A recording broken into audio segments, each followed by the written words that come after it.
Hello everybody and welcome back to INSANEBRIT Gaming. I'm the INSANEBRIT, and if you're interested in joining a gaming community, we've got John Payne here who runs the Sony PlayStation 4 group on Facebook. Click the link in the description below if you want to join that. They can make friends and whatever and share your experiences with them if you choose to. So yeah, the link for that will be in the description below. I'm going to jump straight on in at I do have two updates to a particular to two stories from last week. I'm going to touch on, but at the same time I want to jump in straight in with this story. Respawn employees rejoin Infinity Ward for alleged work on Modern Warfare 4. Now this goes into some detail, but at the same time obviously Vincent Pello got sacked and whatever else, and then walked out and did Respawn Entertainment, and 64 members of their team that worked on the Modern Warfare series came with them. A bunch of them have gone back, and this is scheduled apparently this game for 2019. A large chunk of these people did substantial work on Modern Warfare series, including Jeffrey Smith, who designed some of the most beloved maps in the franchise: Crash, Wetwork, Vacant, Rundown, Sub Base. Basically they are returning and they've got different roles, and apparently, like I said a week or two ago, that the next Call of Duty, whatever it would be, would have a story. This seems to have a story mode as well, they've confirmed. They are deciding whether to put a Battle Royale mode in, which is, let's be honest, fairly easy considering, but they're undecided at this point, because they want to see how Black Ops 4 or whatever works out, which I don't think I'll be intending on picking up anyway. So there's no decision made on that just yet until they get a conclusion or how they feel about it. You won't hear anything about it apparently until early 2019, which of course is typical. We understand that. To know more about the sub-franchise making a return nearly a decade after reaching its conclusion, if this ends up panning out, it wouldn't be surprising to finally get that Modern Warfare 2 remaster bundled with the Modern Warfare 4 in 2019. It certainly looks like Infinity Ward is going out of their way to get the fans back on their side after two lackluster attempts starting the new Call of Duty series following Modern Warfare 3. Only time will tell if it ends up being worthwhile. Well, it's a welcomed return to the Modern Warfare series, and I would love to have that, and I would love to play I'd love to pay X amount of money and get the two games for the price of one. Black Ops is already, though I love the gameplay, I've been disappointed the fact there's no story. It feels like there's no real reason for me to actually pick up the game. I have two stories from the previous week's stories. So basically, Battlefield have come out, and the argument and discussion in gaming groups and stuff is very toxic about women being in Battlefield versus historical accuracy, and now the other side has come out and said, oh, you're sexist, racist, and blah, blah, blah, blah, blah, which shuts down the argument in itself, which really is, you can be on one side or the other, and that's completely fine. But then to go and call the other side racist, sexist, and all the rest of it is, that kind of rhetoric, just to shut down the argument in its entirety, which is what they're trying to do in that respect. It sort of feels like you've resulted into doing that. So I know it's going to get very toxic, and the gaming community can be toxic as hell with fanboys and all the rest of it, but I just don't agree with that rhetoric. And there may be some people that don't like girls. There may be some sexist people out there. There may be some kind of homophobic, racist people out there, or whatever it may be in any situation, but for the most part I think people are just complaining about the historical accuracy.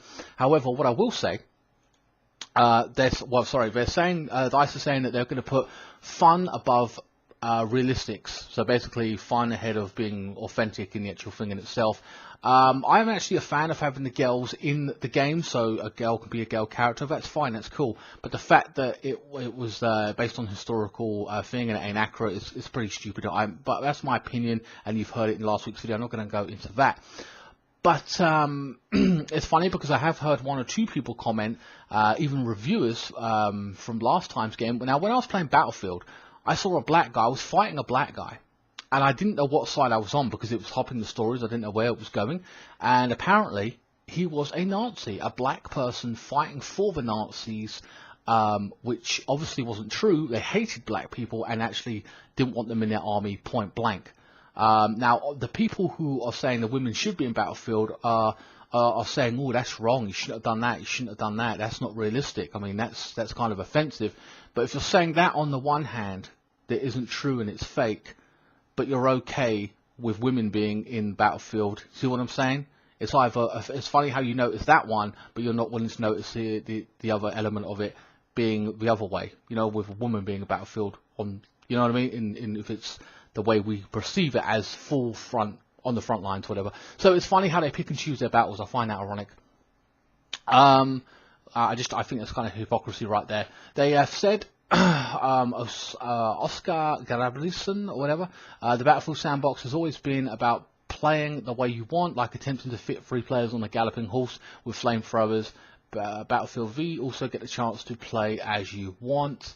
Our commitment as a studio to do everything we can to create games that are inclusive and diverse. See, it's not saying inclusive and diverse, you know, like the fact that, you know, it's historically inaccurate because I don't think your politics pisses me off. We also set out to push the boundaries and deliver unexpected experiences. Above all, our games must be fun, which is ironic, really, because their last game wasn't that fun. I didn't enjoy the missions. I only enjoyed 1 or 2, and then, I hope I do better with the story in general anyway. But that's just to give you an update about their stance on it. I personally have said enough on it, and you know my opinion from last week's video and my reasons, but it's getting very toxic in gaming groups and stuff like that, where people are shouting the races and sexes and all that kind of crap around, which is irrelevant to the actual thing in itself. That might go towards 1 or 2 people, but the majority of people are just saying this is historically inaccurate, but whatever, we know DICE's stance on it. But what I will say is that when it comes to these big companies doing it, when I was really thinking about it, I was like, well, hold on a minute, that's cool, and you can't listen to your audience, and you can't not. So they're trying to balance it, I understand that, and some have accused them of caving into PC culture and everything else, which goes on the broader spectrum of we are going to be seeing more politics in games. We've got Detroit Become Human, having more politics in it. We've got the Million Man March, that was a real life thing. They've got the Android March. You've got the Hands Up Don't Shoot, which was a real life thing going on, and you've got that in there as well. So they're using real life politics in games, and gamers will call you out on it. Gamers are not afraid to call you out over the internet, and you know, if you go on Call of Duty, you get called a fucking prick and how a 10-year-old's fucking your mum anyway. And most journalists or whoever who write the articles can't take that. They, oh my god, like what the fuck are you on? That's like a fucking Monday. That's a Tuesday, that's a Wednesday, that's a Thursday, Friday. It's 5 days a week, you know what I mean? It's nothing. But you seem to be shocked in it and expect everyone else to be, because you're in a fucking bubble. But yeah, we're going to get more politics in our games, and it feels, and people don't want that. Hollywood's losing money over that, and gaming will do the same. Gaming will essentially gaming companies will start losing money because we don't want to hear people's bollocks politics in our games. We just want to have a fun game and play it for what it is. It's always interesting to make a player think, and you know, like if you look at The Walking Dead, he's somebody did something wrong. Do I kill him? Do I not kill him? Decision based on that, and that's thought-provoking. And is it right? Was it wrong? Whatever. How you play out is your choice. But I just don't like the idea of there being a side. And I don't know. I suppose there's 2 sides to it, so maybe there's counter argument. I suppose you can play either side you want. I always look at a choice-based game and play it how I would play it in real life, because that's the fun of it. That's for me, and see what happens. Whatever. But we are going to get more politics in games. But what the game developers have to remember when it comes to criticisms, we're not just some little kid online who's talking shit, who don't like women or don't like this or don't like that. We are your customers. We are your consumers. We are gamers. We are the people buying the games. You think fucking like the people you pass in the street who are adults are really buying your games? Like most of them don't. Most of them don't. Most people are not gamers. It's like younger people or just getting into 18, 19, 20s or whatever. So yeah, they're adults, like they're young adults, but at the same time, they're going to voice their opinions. We're entitled to that. We're not just all little kids sitting around with a little bit of money and we bought your game and we're stupid. We do, you know, have opinions and views, and you have to take them into consideration of every aspect, because you can sit there with your power saying, we're Battlefield, we're COD, we're whatever. We are the developers, we do what we want, but at the same time, people are going to be like, well, fuck you, look what happened to Xbox. Everything anti-gamer, and people switched to PlayStation 4. It's so bad to a point where in the day 1 patch, they had to release that Xbox had to not be online all the time. You know what I mean? And a whole other changes. So, you know, you have to start paying attention to the people that actually pay your wages. That's what I'm saying overall. I want to move on from the subject anyway. We've got more stuff coming out as well. We've got the Wolf Among Us Season 2, which is scheduled for 2019. That's coming out. I did play the first one, but I didn't record it. So watch the first one and went wherever, and then I will play the second one 100%, and you know, they give the same old, oh, we need to make it better, so we've got a few more months, blah blah blah, which is fine. I'm not crying at that. Another throwback to last week's story of Total Biscuit's passing. A BioWare employee, yes, oh, BioWare. You remember a few months back that I reported on a BioWare employee being racist, saying he hated white people, and I read out his tweets, and there's a video on it. It's absolutely ridiculous. What the shit that he was saying. We have another one here called David Crooks, who was celebrating Total Biscuit's death. He came out and said, "Weird, the world just felt a little bit better about an hour and a half ago. Maybe it was just those new running shoes I got for my run home." Then he tweeted out, "Oh wait, I know, it's because Total Biscuit died, and everyone watch this. I know it's rude to piss on someone's grave, but these axes aren't going to grind themselves." And he goes on about a load of tweets saying X, Y, and Z, saying about lack of self-awareness, downplaying threats against Anita S. Sarkeesian, we know exactly who that is, saying guess they weren't credible because she's still breathing, and maybe suggesting white privilege isn't really a thing because where he grew up in impoverished white folk, blah blah blah. So we can see this prick here showing out his politics in general. But remember, if you work for a specific company or work for a specific company, and you know what I mean, I mean, what he's doing, having politics is one thing, and that's fine. But in actual fact, celebrating the death of somebody because he criticised your game, bearing in mind that the guy didn't actually come out and call you out by name, he actually just criticised the company and said this game wasn't good for this, that, and the other. Not only that, Total Biscuit criticised 2 games. And he's got the ump about it like a little bitch. When you represent a company, you're just one person in that company. It wasn't a personal attack on you. If someone don't like your Battlefield game or whatever game you were on, then it's just that person didn't like it and criticised it. Who cares? Nobody cares. So the idea he took it personally is absolute dickish. And to celebrate someone's death, even if you didn't like him, like, come on, man, what a prick. Having said that, someone who is semi-decent at BioWare, Casey Hudson, came out. Who is a GM, stepped forward and issued a statement regarding the whole matter. I was extremely disappointed to find out about the comments on the passing of John Bain, aka Total Biscuit, from someone who was previously part of BioWare. Let me be clear that they do not represent the BioWare's views, EA's, or my own. Our condolences go out to John and his family, and that's my whole point. This guy had left a family behind, and yet he's mocking his death. What a fucking cunt. And I will say to BioWare, you need to really fucking look at the people you hire, man. They're fucking dicks. You got a lot of fucking pricks in that fucking company. From the racist guy, I mean, they've got to have a past of tweets now. Check the people's history and what they fucking stand for and how they are. You know, like outright racism, and then you got this prick. I don't know if he had any previous, but he was a total cunt. Who knows? I know you get them everywhere, but Jesus Christ. That's, you know, so that's a follow-up to that. Next up, we got a game that's on the PC. I don't know if it's coming to console. Agony will be censored and won't receive any optional adults-only patch. I think it's on PC where you have an adults-only patch where you click that you want all the violent stuff and the sex stuff on the actual game. You want to see it all. Basically, they've run into the ratings board, which said no, you're going to have to. Yeah, it's a PC exclusive actually. I believe they've run to the ratings board and they're not happy about it, saying. Recent announcement that managed to appease the ratings board by censoring only several seconds worth of content. These moments will only appear in 2 of Agony's 7 endings. Oh, it's multiple endings. The studio's promised nothing players have already witnessed in gameplay. Demos or trailers will be censored. All the gore, drugs, sex, and explicit violence will remain intact. But this is a huge but unfortunate. Adults only patch, okay, has been cancelled. The studio cites legal issues since leaving this content uncensored will result in the game being banned, blah blah blah. Agony is scheduled to release on May 29th for the Xbox, PC, Xbox One, and PlayStation 4. Okay, so Agony's out for everything. Okay, I thought it was going to be a PC only exclusive. It will demonstrate changes made to the game for a day after. Okay, so when the game comes out, they're going to patch it basically, because some of it will have to be censored, which is a shame. As adults who would think we were able to see the violence and everything, I believe they said they've what's being censored here, if I can find it. Blah blah blah. Here we go. The studio's depiction of hell is filled with walls of bone and teeth plants and tumbleweed made out of corpses and demons with horn tooth-filled vaginas for heads. What's wrong with that? Oh god, that's fucking funny. So yeah, that sounds like an interesting game. Next up, we've got Japan, who has basically said that, or patented a N64 for Japan. It seems Nintendo may have plans to continue their classics line of a mini console. The company has registered a trademark for Japan N64 that would sign.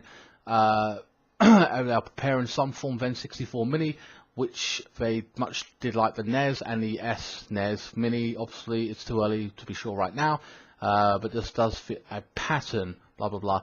So, N64, a mini version coming to Japan. Don't know if that's going to be. I assume for now it's going to be Japan only, and then they see how it does, and then they might put it for West. I mean, who knows? Guys, that is all the stories I have for now. If I find any more, I will add them on. So yeah, bear with me. Alright guys, I'm back, and this last story that I have is Assassin's Creed related. An article going on around social media right now says the new Assassin's Creed is going to be called Assassin's Creed Odyssey, which is going to be a direct sequel to the previous one, Origins. Will be taking place in Greece, and is currently unknown if the game will release this fall or 2019. There is other articles stating basically that it will be released in 2019, as there's a rumor going around that this E3 Assassin's Creed 1 will feature at this year's E3 in a HD remake. I don't know how you guys feel about that. I remember playing the first one. It was a great game. I was 5. I was literally in the middle of the ending story, but just before the credits went up and everything else, and I got the Red Ring of Death back when I had an Xbox 360, so I still technically never got to complete it. Well, I did 99% of it and didn't get to see the last 5-10 minute cutscene, which really pissed me off. Whatever. But yeah, so information on it. Apparently the game will be more than likely released this fall. Dialogue options will appear for the first time in the series. Okay, so you've got a choice-based game, or well, some of it anyway. You can choose the dialogue. That's going to be interesting. The game features a new male or female protagonist. Well, obviously it's going to have a new character in it at least. Bayok and Aya have been absent thus far from the information that they know, so I suppose those are the two previous characters in the previous game. And there's a keychain that started arriving at stores worldwide. So it's an Assassin's Creed Odyssey product, or, you know what I mean, novelty thing. It's a keyring. Blah blah blah. Learn more at E3 2018. See how pre-order items are currently being sent to retailers. Blah blah blah. We will keep you in the loop. Whatever. Blah blah blah.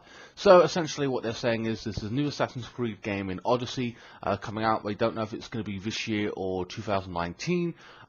They may stop at 2019 and do the 2-year thing, which they, I mean, I won't lie, worked really really well. A lot of people have said. To give them time to focus on it, and this year maybe Assassin's Creed 1, the remastered version, will come out. If the console and the PS4 has only 2 years left, or whatever, then you would want to get that remastered version out right now, just to get it out there. And so all the Assassin's Creeds, or the majority of them, they've got packs as well from the PS3 versions of them, have all more or less come out on PS4 at this point. So it wouldn't be a stretch to say the first one comes out as a classic, whatever, and then people might want to play that. And then after that, Assassin's Creed, they can really push on with the series, and then it's on an up-to-date console. I don't know if they're all out right now on the PS4, but a majority of them are. The Ezio collection, that's 3 of them there. You got Black Flag, you got Unity, and whatever else. I mean, these would come out in the previous few years for PS4 only.